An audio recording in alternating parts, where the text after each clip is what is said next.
The Constitutional Court is getting ready to begin the impeachment trial of President Yoon, who was ousted by the National Assembly over the weekend. The first preparatory hearing will be held on December 27th.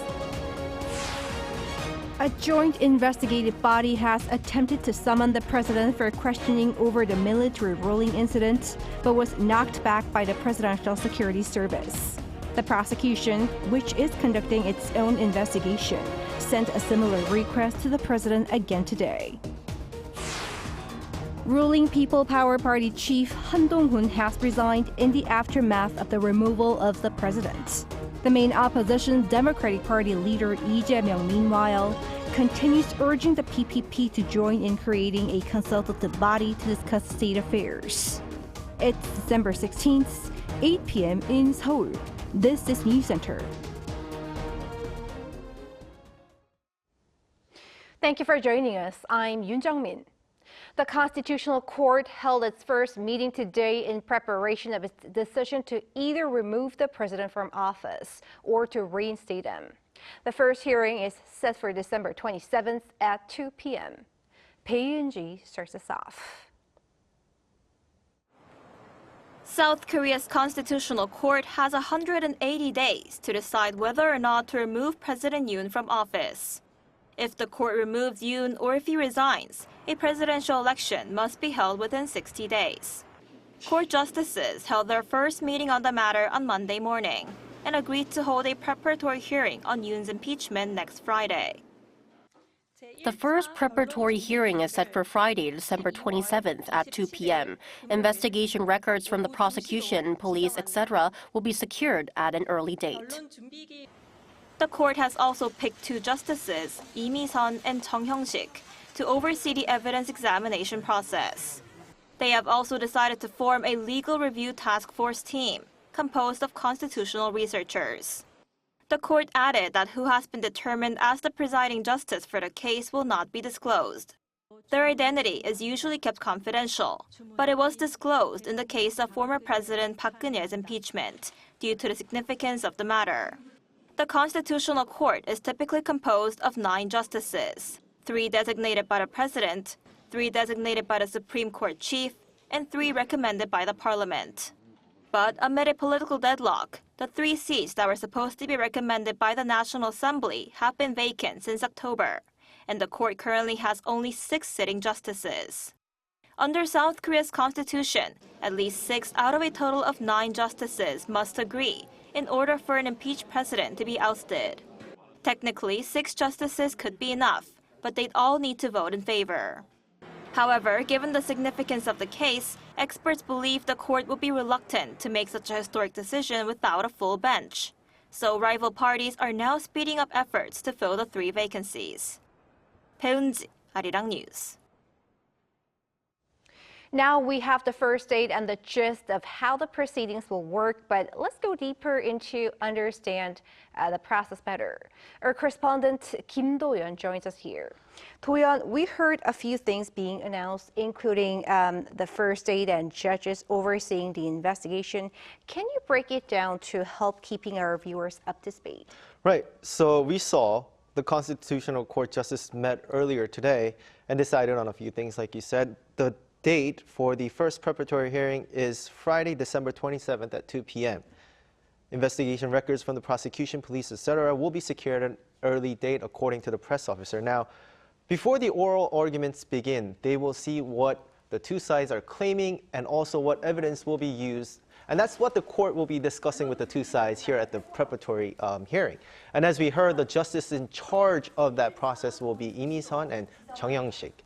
Also announced earlier was that this impeachment case will be the top priority among the court's impeachment cases. Currently, there are 8 other impeachment cases brought to the Constitutional Court that came before this. As was said during the briefing, Yoon's impeachment review will come first. Also, we saw from Eun-ji's report that the court refrained from revealing the presiding judge for this case, which is customary. But it's been reported that Yoon-appointed Judge Chung Hyung-sik has been named as the presiding judge for this case. This role is picked randomly through a computer, but it's a key role for any case. The presiding judge will lead the discussion and voting among the bench while also leading the proceedings and drafting the initial version of the court's decision. So having a Yoon appointee for this role is significant. Now, it'll be the National Assembly's impeachment team versus President Yoon. These hearings will be public too. Do we know who's going to lead the two sides? Well, former Korea Communications Commission chief under President Yoon Suk-yeol, Kim Hong-il, is set to lead the legal team for President Yoon. Kim is also a former prosecutor, and Yoon showed a lot of faith in him, appointing him to two different posts that needed presidential appointments during the past 2.5 years. Looking at past cases, former impeached President Park Geun-hye had a team of around 20 attorneys. Also for former President Roh Moo-hyun, it was a team of 12 attorneys, and it was famously led by former President Moon Jae-in. As for the team leading the impeachment, it will be led by Chung Cheong-rae, the chair of the National Assembly Legislative and Judiciary Committee. Earlier today, a lawmaker from DP said the impeachment commission is being formed and a detailed announcement could be made as early as tomorrow. And as a reminder, the two sides will argue over two main things. Was the declaration of martial law according to the authority given to the president by the Constitution? And was the president's attempt to take over the National Assembly an act of insurrection? Now, let's take a look at who's on the bench. It takes 6 out of 9 judges to say that the impeachment is reasonable, given the two things that you pointed out there. Who are the judges and how do they lean? Jung-min, as repeated many times, the Constitutional Court currently has 6 active sitting justices, and it will take all 6 at the moment to agree with the impeachment motion to confirm the impeachment. Let's take a look at the 6 judges and how they lean, because being liberal would more or less mean they are for impeachment. Moon Young-bae, the acting president of the Constitutional Court, is a liberal judge. One thing to note is that his term ends next April, which is within the 180 days for the court to decide. However, considering the past cases, it's likely not going to be that long. Lee Mi-sun is also a liberal judge whose term also ends with Moon's. The two were appointed by former President Moon Jae-in, of course a liberal president. Kim Young-do and Chung Jung-mi were both appointed by former Chief Justice of the Supreme Court, Kim Myung-soo, who's a former President Moon appointee. But they tend to lean moderate to conservative. Chung Hyung-sik, as his name was mentioned before, the presiding judge for this case is the only Yoon appointee with, of course, moderate conservative views. Kim Bok-hyung was also moderate to conservative. So again, 2 liberal, 4 moderate to conservative. Toyeon, now the 3 vacancies, of course, need to be filled. Is it going to be in time, and what do we know so far? So we know the recommendations made from the National Assembly so far, 2 from the main opposition and 1 from the ruling. They need to go through a hearing session at the National Assembly with lawmakers coming up with a report on the hearing. Then the acting president or Prime Minister Han Duck-soo will formally appoint him. Remember, right now, it only takes 1 judge to turn the impeachment down. But if these 3 are appointed fast enough to review and rule, it will take 4 judges from the bench to turn down the impeachment. A lot to take in. Thanks, Toyeon, for the report. Thank you for having me. The president faces mounting scrutiny as both the Joint Investigation Unit and prosecution try to summon him for questioning. Kim Bo-kyung brings the latest. The Joint Investigation Team for the December 3rd declaration of the martial law has been unable to deliver its summons to President Yoon Suk-yeol. The Joint Investigation Headquarters, a collaboration between the National Police Agency's Special Investigation Team, the Corruption Investigation Office for high-ranking officials, and the Criminal Investigation Command of the Defense Ministry had headed to the presidential office on Monday morning. But security staff there refused to accept the summons, citing the suspension of the president's duties as the reason. The team then headed to the Yoon's official residence, but staff there reportedly refused to cooperate. The police have stated that the summons has also been sent via express mail. It notifies Yoon of a request for him to appear at the CIO located at Gwacheon City in Gyeonggi-do Province on Wednesday at 10 a.m. for questioning on the accusations on insurrection and abuse of power. Yoon did not comply with a summons to appear at the Seoul Central District Prosecutor's Office by the prosecution's special team, reportedly saying on Sunday that his legal team has not yet been finalized. Prosecutors issued another summons on Monday. With prisoner Yoon hit with summons from both the prosecution and the CIO, eyes are on which agency will get to investigate the sitting president. Some expect Yoon to choose the prosecution, as he spent nearly 30 years as a prosecutor and even served as a prosecutor general. But some forecast Yoon to attend the CIO, as it could be inappropriate for him to be questioned by his juniors. When it comes to key figures related to the martial law declaration, the prosecution has tried to take action by forcibly bringing former Defense Minister Kim Yong-hyun into the investigation room after he refused to attend questioning but failed. Former Army Special Warfare Commander Kwak Jong-gun was arrested on Monday, while an arrest warrant has been granted by the Central Regional Military Court for former commander of the Capital Defense Command, Lee Jin-woo. Prosecutors also applied for an arrest warrant for the former martial law commander and suspended Army Chief of Staff General Park An-soo on Sunday for abuse of power and taking part in an insurrection. Meanwhile, the Defense Ministry has confirmed that an estimated 1,500 soldiers were mobilized for Yoon's botched martial law imposition. This came a day after the police first mentioned the number of soldiers deployed, which was also around that figure. The ministry said that it is currently verifying the exact figure. Kim Bo-kyung, Arirang News. At the National Assembly, the head of the ruling party has resigned, while the head of the opposition party once again calls for a joint consultative group to address state affairs. Our political correspondent Lee Si-hoo reports. On the first Monday back at work following the National Assembly vote to impeach President Yoon over his December 3rd declaration of martial law, rival lawmakers strove to recover from the political upheaval in their respective ways.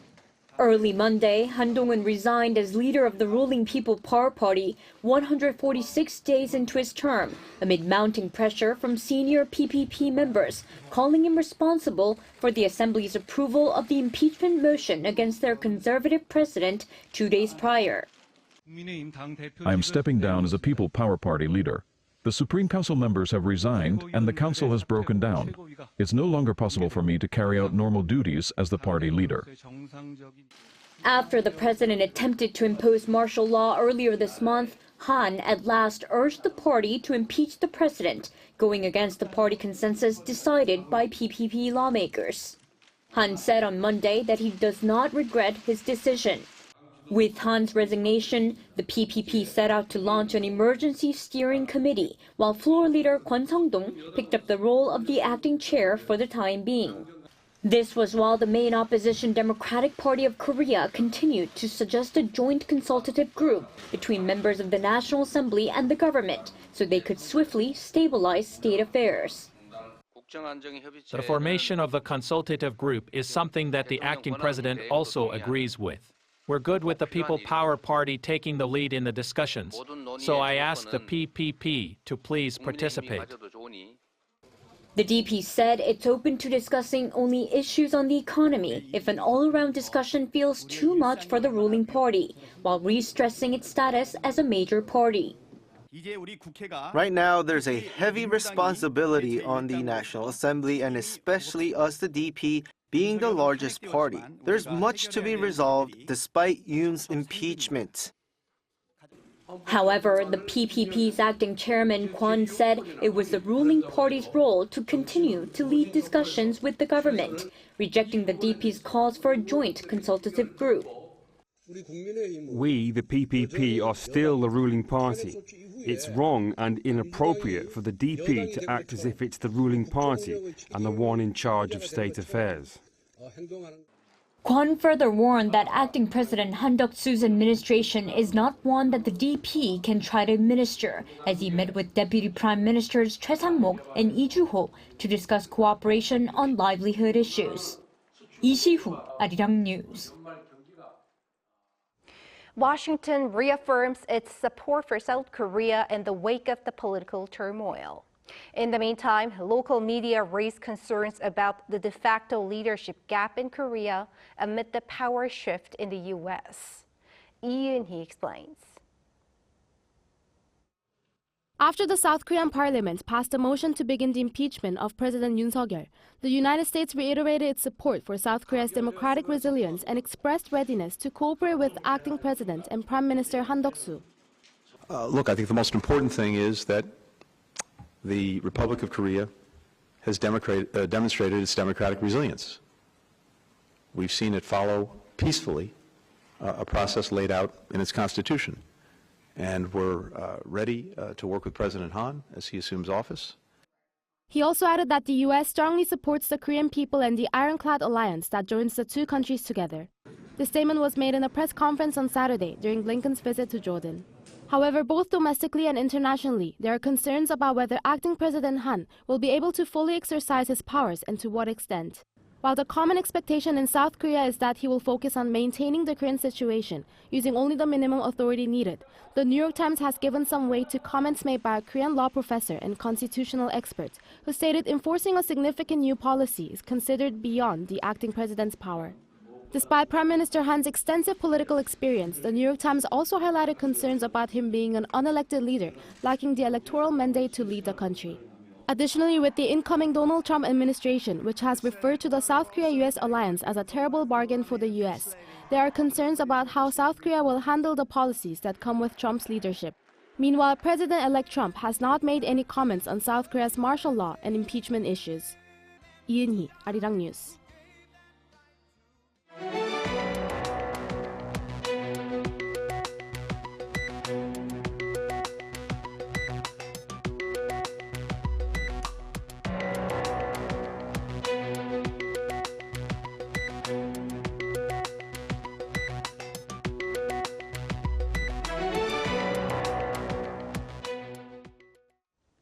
The local bourse and the foreign exchange market have been shifting back and forth between gains and losses in response to the latest political developments. But overall, they appear to be holding steady.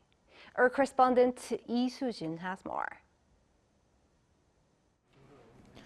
South Korean markets seem to be stabilizing, posting gains after the passing of President Yoon's impeachment motion on Saturday. On Monday, the benchmark Kospi closed down at 2,488, slightly below the 2,510 mark. But it opened at 2,511 and continued climbing before the increase gradually stabilized and a slight drop occurred. And the South Korean won closed up at 1,435 against the dollar as the financial authorities worked to alleviate market concerns. South Korea's second impeachment attempt, sparked by President Yoon's brief imposition of martial law, was successful after 204 lawmakers voted in favor, surpassing the two-thirds threshold needed in the 300-seat chamber.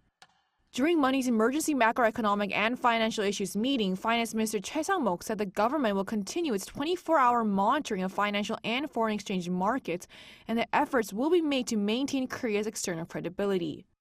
This includes hosting investor relations sessions on the Korean economy, launching a task force dedicated to addressing the concerns of foreign investors, and increasing incentives for foreign investment. He also said that the implementation of key policies such as the inclusion of government bonds in the World Government Bond Index will be accelerated. South Korea is scheduled to be included in the index, the world's leading global bond index, in November 2025.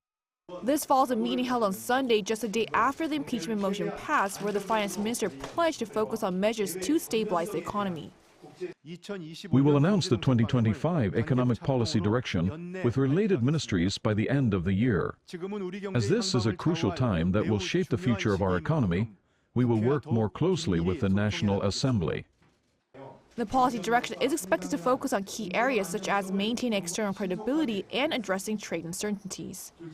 And the finance minister, in a meeting with Kwon Sun-dong, the new ruling party floor leader, on Monday afternoon, said the government will ensure that the budget passed by the National Assembly will be implemented without delay in the new year. Lee Soo-jin, Arirang News. On the international fronts, Ukrainian President Volodymyr Zelenskyy believes that North Korean troops who have been involved in the fighting in the Kursk region could be deployed in other areas. Amid the escalating conflict, discussions about possible ways to end Russia's war against Ukraine have started in earnest. Cha Yoon-kyung has the details.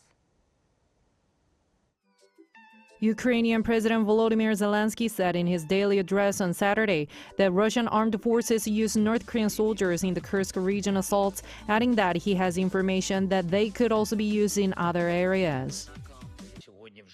There's already preliminary data today that Russia started using a significant number of soldiers from North Korea in assaults. But we have information that they could be used in other areas of the front as well. According to NK News, the Russian telegram channel Romanov Light reported last Friday that North Korean soldiers attacked a village in Kursk, killing more than 300 Ukrainian soldiers and took control within 2 hours. Although no further details were reported, Zelenskyy maintains that Russian President Vladimir Putin was taking steps to expand and continue the war with the inclusion of a third party. If this is not an escalation, then what is the escalation that many have been talking about? Amid the escalating conflict, NATO Secretary General Mark Rutte and European leaders are set to discuss a potential ceasefire in Ukraine on Wednesday in Brussels. The talks are expected to focus on the potential presence of European peacekeeping troops in the country. In addition, U.S. President-elect Donald Trump has suggested to French President Emmanuel Macron that European troops should monitor a future ceasefire in Ukraine. Kremlin spokesman Dmitry Peskov said on Friday that the EU's discussions to deploy European troops to Ukraine as peacekeepers can and should be discussed during the negotiations, and repeated Moscow is open to negotiations to end the conflict. Cha Yong-kyung, Arirang News. Staying in Europe, at least one person has died after 2 Russian oil tankers were damaged in the Black Sea's Kerch Strait on Sunday local time. Citing Russia's emergencies ministry, TASS reports that a storm wrecked the Volgoneft 212 and Volgoneft 239 vessels. Of the 13 crew members aboard the Volgoneft 212, 1 died while the rest were safely evacuated. All 14 people on the Volgoneft 239 were rescued. However, this has triggered a major oil spill as the tankers were reportedly carrying over 9,000 tons of fuel oil. In response, Russian President Vladimir Putin has ordered the creation of a working group for cleanup operations.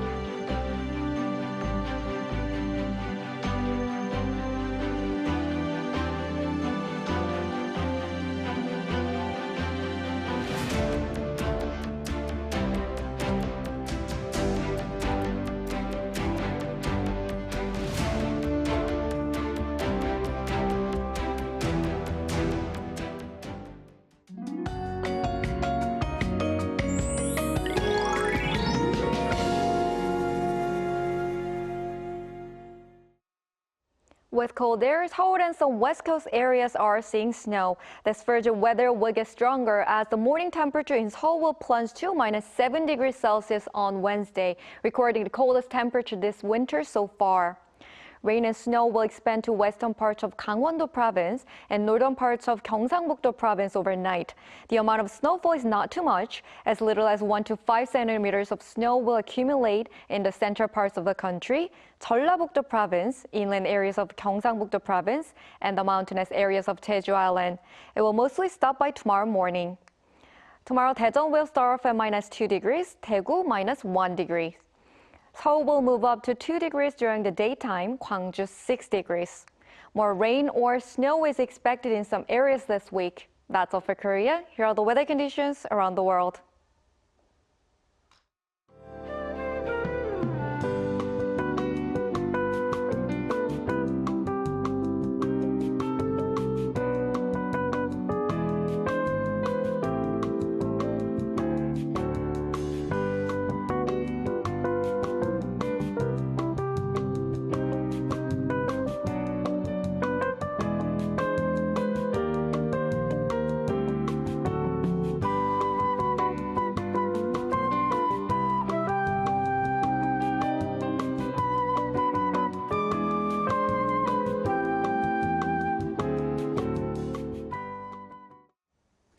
That is Newscenter for tonight. Thank you for watching. A panel session up next.